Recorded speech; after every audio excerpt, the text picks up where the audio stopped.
नवनिर्माण सेना विद्यार्थी सेनेचा शहर अध्यक्ष आहे तो सोलापूरचा. आम्ही साहेबाचा राईट हँड आहे सोलापूरचा. या महाराष्ट्रामध्ये या सोलापूरमध्ये गृहमंत्री देवेंद्र फडणवीस झोपलाय का? पार्टीचे शहर उत्तरचे आमदार विजय देशमुख आणि त्यांचे सुपुत्र किरण देशमुख यांच्यामुळं यांना बिनविरोध आणण्यासाठी दबावाचं तंत्र चालू होतं भारतीय जनता पार्टीमध्ये.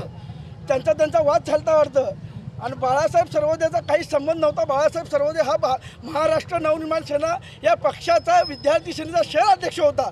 दुपारी ह्यांचा काहीतरी वाद झाला, मग त्यांनी माघारी घेतलं वाटतं. मग हा बाळासाहेब सर्वोदय आणि बाजीराव सर्वोदय, कारण रेखा सर्वोदय ह्या बाळासाहेबांच्या चुलत भावांची मंडळी होती. मग आपल्या भाऊजाला असं काय केलं, काय दुपारी भांडण काय झालं, मग त्यांनी त्यांच्या घरी शालन शिंदेच्या घरी गेल्यानंतर शालन शिंदे, शंकर शिंदे त्यांचे जे मुलं होते आणि त्याचा जावई होता यांनी त्याला घेरटा घातला. त्यांना फोन आला, किरण देशमुख मालकांचा फोन आला आणि त्यांनी जागेवर त्याला रिपीट केलं.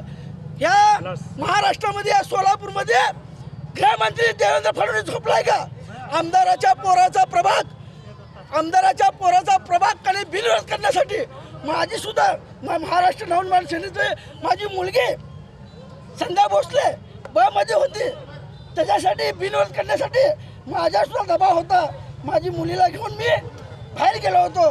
हे बघा, ह्या कारभारी ज्ञानेश्वर कारभारी ह्याचे 5 मिस कॉल, हे अजित गायकवाड ह्याचे मिस कॉल, हे नरेंद्र काळे ह्याचे 2 मिस कॉल, हे सर्व हे दबाव मला सुद्धा मनसेचं सीट हे करा, पॅनल आपल्याला बिनविरोध आणत आहे. या अनुषंगानं त्यांनी प्रयत्न केला सकाळपासून. आम्ही गेलो, माझा काही विषय नव्हता. नंतर ही बाळासाहेब सर्वोदय हा मनसेचा विद्यार्थी सेनेचा शहर अध्यक्ष होता. त्यांनी फक्त त्यांना जाऊन बोलल्यानं का असं काय केलं, समाज आपला एक आहे, आपल्या समाजामध्ये तुम्ही असं भांडण का करता, एकमेका समाजाशी घ्या, हे बोलायला त्याचा भाऊ बाजीराव सर्वोदय आणि बाळासाहेब सर्वोदय गेले असता त्यांनी शंकर शिंदे, शालन शिंदे त्यांचे जे मुलं आहेत त्यांचे MLC मध्ये नावं आहेत. हे नावं बघा. इथं काय झालं माहिती का?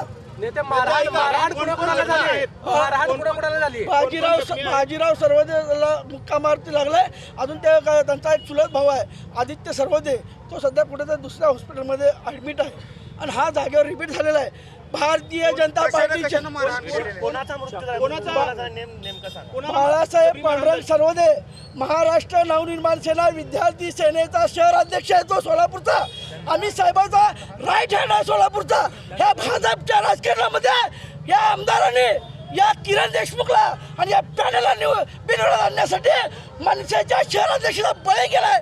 मला फडणवीसला सांगायचं आहे, ह्या विजय देशमुखची आमदारकी रद्द केली पाहिजे. या किरण देशमुखला बेड्या घातल्या पाहिजेत. यांना काही कोणी मारहाण केली? नगरसेविका शालन शंकर शिंदे, बाबू शिंदे त्याचा नवरा, त्याचे जे सुपत मुलं आहेत मला माहित नाही. माघारी घेतली होती का आज? माघारी घेतली होती? हा घेतली होती. मग दुपारी जो बिनविरोध करण्यासाठी हे मर्डर झालं. हा बिनविरोध करण्यासाठी बघा मर्डर केलंय. हे माझा मोबाईल तोंडात चाललंय हो, बिनविरोध करण्यासाठी सकाळपासून मला सुद्धा कल्पना कारभारी माझ्या मुलीसाठी 100 एवढे मोठे फोन आहेत सकाळपासून माझ्या सुद्धा दबाव. बघा, हे त्या बाजीराव सर्वोदयांनी नावं सांगितलेले आहेत. विशाल शंकर शिंदे, आशिष शंकर शिंदे, सुनील शंकर शिंदे, अमर शंकर शिंदे. अजून काय खुनाचा मुख्य सूत्रधार कोण आहे, काय वाटतं तुम्हाला? मुख्य सूत्रधार या सोलापूर शहर उत्तरचे आमदार विजय कुमार देशमुख आणि त्याचा मुलगा किरण देशमुख या घटनेला कारणीभूत आहे.